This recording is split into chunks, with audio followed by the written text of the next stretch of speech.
Welcome to This Magical Life, where we explore Druidry, mindfulness, and the magic of living. I'm your host, Philip Carr-Gomm.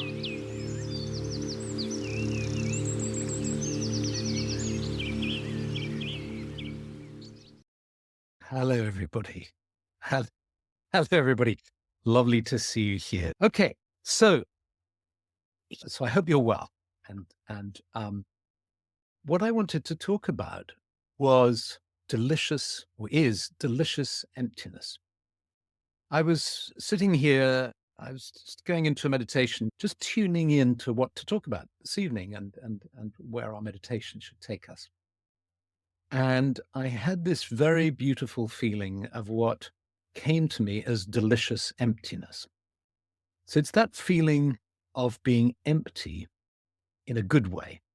It feels delicious.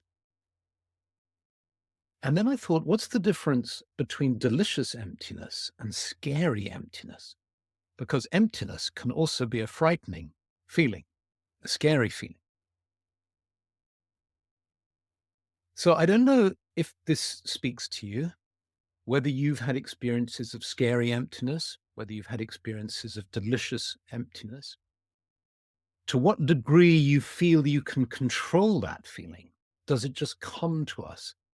Is it out of our control, or can we cultivate this delicious emptiness? I think meditation is an art and a discipline that helps us to cultivate this, that helps us to open up and be receptive to the magic of the moment. When you're doing psychotherapy, when you're in a psychotherapeutic relationship and situation, one of the most important things I think to understand or to be able to inhabit is that place of not knowing, of emptiness, where you have no expectations. And I think the same thing applies to love, actually, where you have no expectations. You are simply there for the other person, but not even in a mysterious way for the other person. You're there together, in presence together. And when you can allow that and be in relationship with the other, and of course this applies to other situations, not just therapy. I mean, it applies to sitting with a tree, meditating, so on. Then the magic can arise. Then something mysterious can happen that is often very hard to put into words, but feels essentially magical, golden in some way, special. In a way like that sheet of ice that just the cold had set this moment with these different leaves in this sheet of ice. And it was this magical moment. And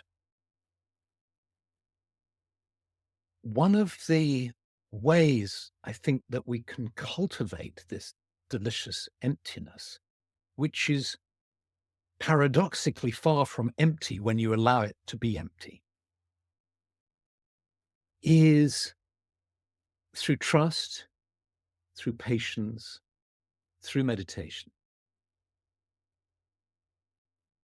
and through taking a risk. So it's radical in some ways, taking a risk.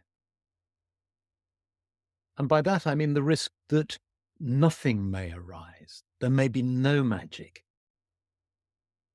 There may be simply emptiness and an experience of no thing.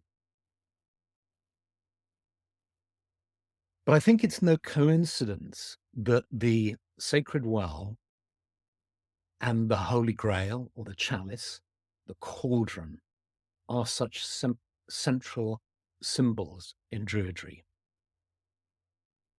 because they are containers They hold this invisible substance that offer an inexhaustible supply of inspiration, of Arwen in Druid terms.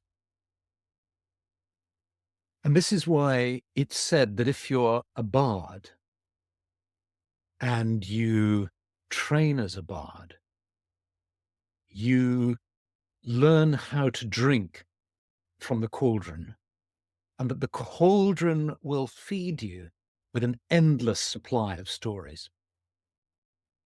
And that's why creative inspiration is so fascinating as a phenomenon, because as Grayson Perry, the wonderful Grayson Perry, says, the artist, potter, says, if you can just sit still in the forest, then just maybe the little furry creatures can come into the forest clearing.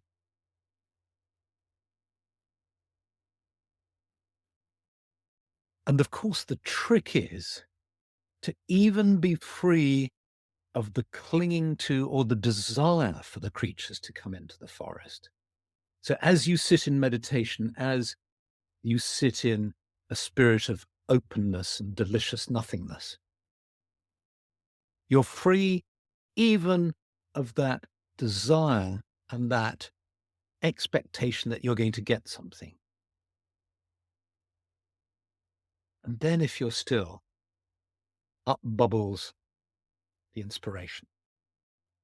There's a beautiful pool in Brocéliande in Brittany in the forest called the Fontaine de Barenton, which is where Merlin was said to have been entrapped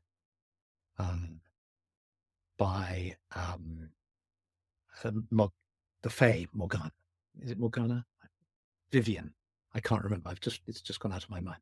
But that's where he, in the story as it's set in Brittany, that's where he ends up in this wonderful sort of crystal bubble. And in this fountain, if you go there, there's this phenomenon where bubbles come up from the depths of the pool. So it's used as an oracular pool. So what you do is you go and sit by the pool and you go very still and you ask a question in your heart. And then you gaze into this pool. And then if there's to be an answer, it bubbles up. And with the bubbles, of course, you have to allow then these bubbles to kind of inspire you.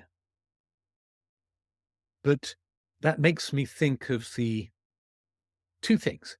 The Kogi, this wonderful tribe up in the, is it Colombia? Is it further over? Up in the mountains, they feel themselves to be the elder brothers. Humanity is the younger brother. They have a method of divination, ancient method that they use of bubbles in a bowl. And it also reminds me of the most extraordinary pool that I was taken to by a famous actress whose name I can't remember. I'm sorry, this is one of these evenings where all these kind of details are escaping me. Maybe because I've tuned in so much to Emptiness, I'm not able to recall these names. I did interview her, and I think it was on Druidcast way back, a number of years ago. But she's a lovely lady, and she has a healing sanctuary in West Sussex. And in her garden, she has a pool which is utterly unique. Apparently, there are only a few of them in Britain. It's about 2 meters wide, this pool. And from the center, when you sit around it, big bubbles appear. They just up like that. And she said to me, she was in the film Blow Up. She said to me,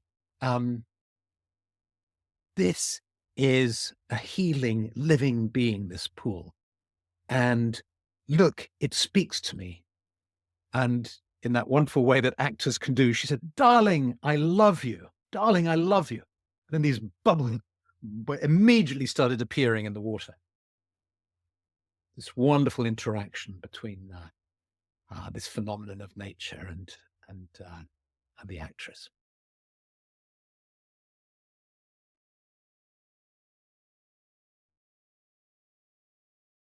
And we can sit by a pool, or we can sit together in this spirit of openness and trust. And so what I've tried to do this evening is be with you in trust, to be open to you, to allow some bubbles to come up. And there's that moment of panic, isn't there, where you might be comfortable in your consciousness, but then you want to take hold of a thought and it slips away from you. Like, for instance, now when I wanted to think of this famous person's name and I couldn't get it, I could have easily panicked. And it happens for me if I introduce somebody that I don't know very well. And I suddenly, as I'm in the middle of introducing them, I've forgotten one of their names. It's a very embarrassing moment. And it introduces an instant sense of sort of panic. Um, One has this feeling of not knowing, and emptiness and a kind of brain fog. And you try to grasp at knowledge, at things you might know to sustain you or to inform you, and you can't get hold of them.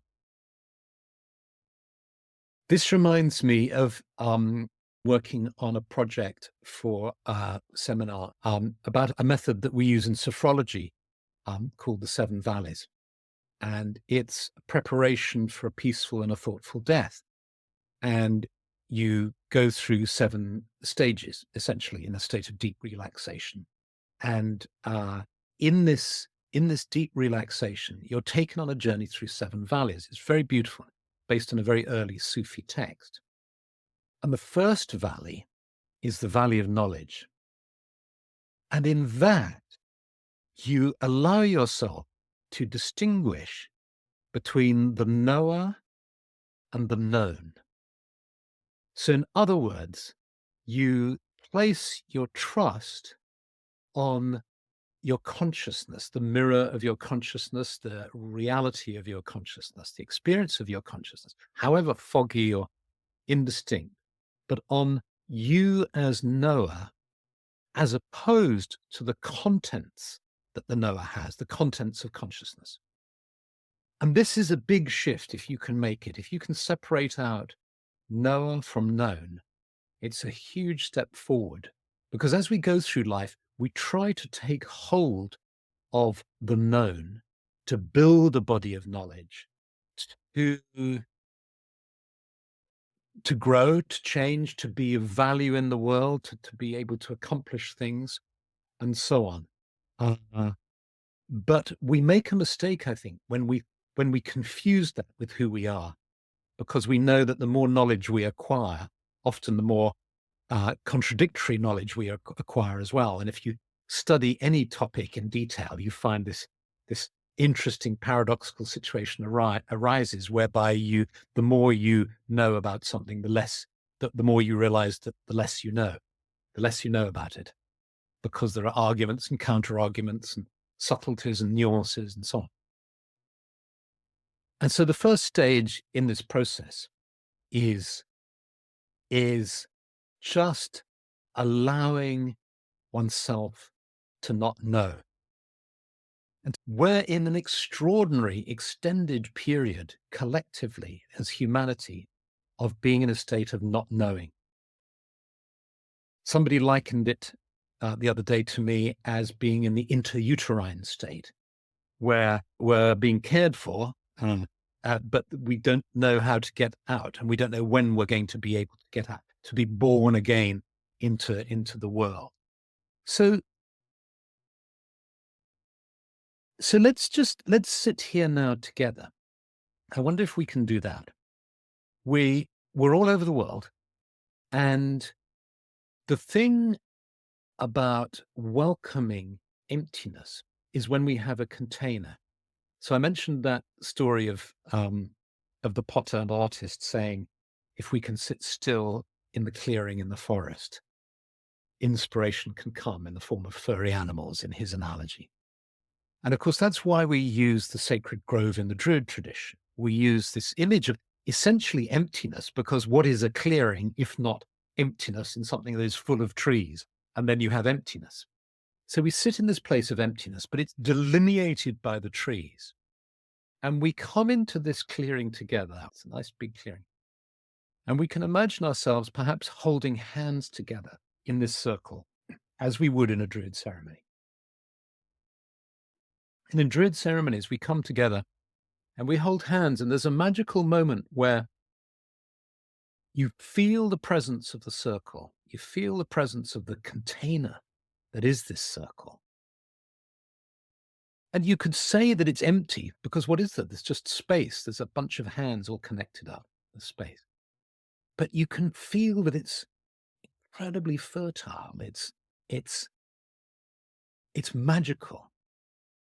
By creating this container, we allow the magic to occur. And so let's imagine now that we all are holding hands, and we look around the circle and we see each other's faces. We smile at each other, and there's this sense of wonder and awe at being together at this moment.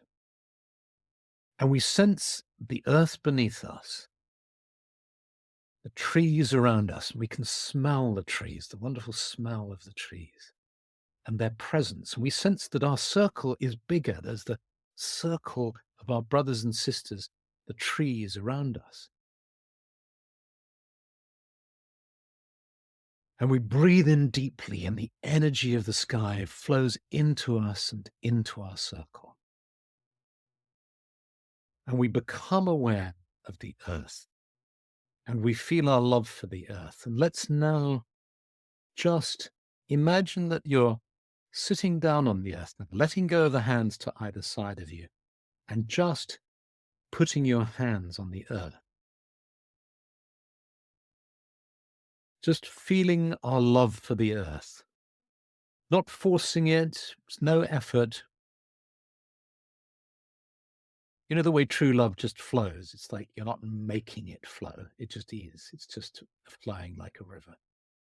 So our love for the planet is just flowing. And you can feel the earth. Maybe you can feel the texture. What is it? Is it grass beneath on the palms of your hands? Is it perhaps moist leaves? Perhaps it's snow. Perhaps it's quite cold. Frosty, frosty earth. But you sense your love for the earth, and all of our loves for this earth.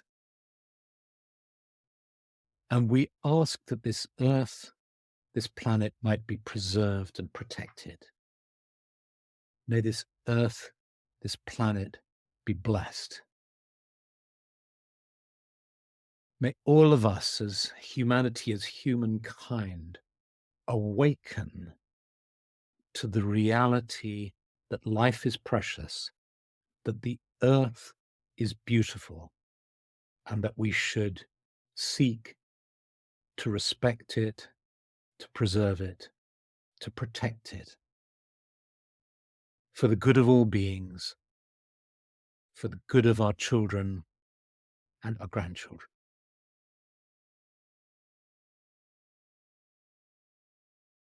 And so may this be. And imagine moving your hands up to your heart. And you might like to move your hands up physically and place your palms on your chest, one over the other, feeling the warmth in your heart, and just allowing yourself to come back to an awareness of being an embodied manifestation of life, of being a human being on this earth. And gradually, as you do this, your awareness of the sacred grove begins to fade. As you become aware of being seated here in front of your computer or phone or tablet, fully present here and now. And when you feel ready, you open your eyes. So have a lovely evening and a little day. And I look forward to seeing you again. In the meanwhile, Lots and lots of love and many blessings. Bye. Be sure to subscribe, share, and join me next time for more inspiration.